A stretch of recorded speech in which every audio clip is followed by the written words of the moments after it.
அஸ்ஸலாமு அலைக்கும் வரஹ்மத்துல்லாஹி வபரகாத்துஹு. அல்ஹம்துலில்லாஹி வஹ்தா வஸ்ஸலாத்து வஸ்ஸலாமு அலா மன் லா நபிய்ய பஅதஹு வபாத். எல்லா புகழும் ஏகிரனாகிய அல்லாஹ் ஒருவனுக்கு மாத்திரம் உரித்தானதாக.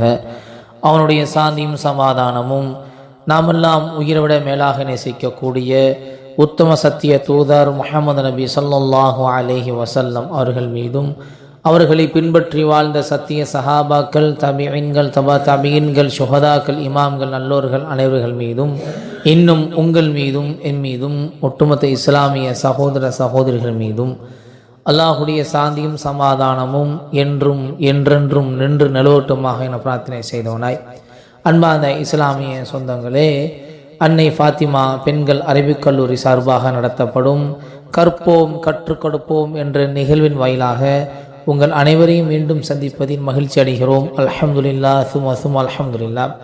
அன்பார்ந்த உறவுகளே, நாம் தொடர்ச்சியாக அலட்சியமாக கருதப்படும் அவசியமான துவாக்கள் என்ற தலைப்பிலே ஒரு சில துவாக்களை, நமது வாழ்க்கைக்கு தேவையான அத்தியாவசியமான துவாக்களை நாம் பார்த்து வருகிறோம்.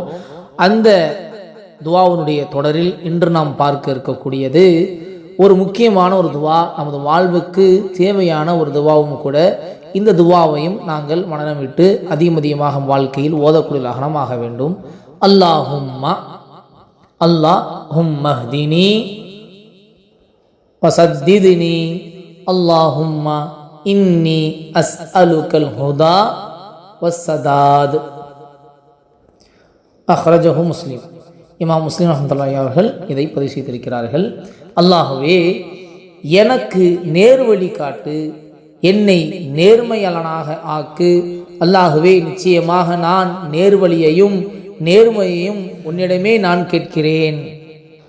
அன்பார்ந்த இஸ்லாமிய சொந்தங்களே, ஒரு மனிதனுக்கு நேர்மை என்பது கட்டாயமாக கண்டிப்பாக இருக்க வேண்டிய ஒன்று. நேர்மை இல்லை என்று சொன்னால் அவன் நம்பகத்தக்க ஒரு மனிதனாகவே இருக்க முடியாது. யாரும் அவனை நம்பி எந்த ஒரு செயலிலையும் இறங்கவும் முடியாது. அந்த அடிப்படையில் நமக்கு நேர்மை என்பது மிக அவசியமான ஒன்று. சில சந்தர்ப்பங்களில் எத்தனையோ நேர்மையாளர்கள் நேர்மையை தவறவிடக்கூடியவர்களாகவும் இருக்கிறார்கள். அல்லாஹ் பாதுகாக்க வேண்டும் அந்த சூழலில் அவர்கள் சிக்கிக் கொள்வதன் காரணமாக. அல்லாஹ்விடத்தில் நாம் அதிகமாக நாம் துவாவை கேட்க வேண்டும். என்னை நேர்வழியில் படுத்து, என்னை நேர்மையாளனாக ஆக்கு. எந்த சூழ்நிலையிலும் எப்படிப்பட்ட ஒரு சூழ்நிலை நமக்கு நிகழ்ந்தாலும் நாம் அதன் நேர்மையை விட்டு கொடுக்காமல் நேர்மையாளனாக நான் வாழக்கூடியவனாக என்னை ஆக்கியா அல்லாஹ் என்ற அதிகமாக துவாவை நாம் கேட்டு வருவோம்.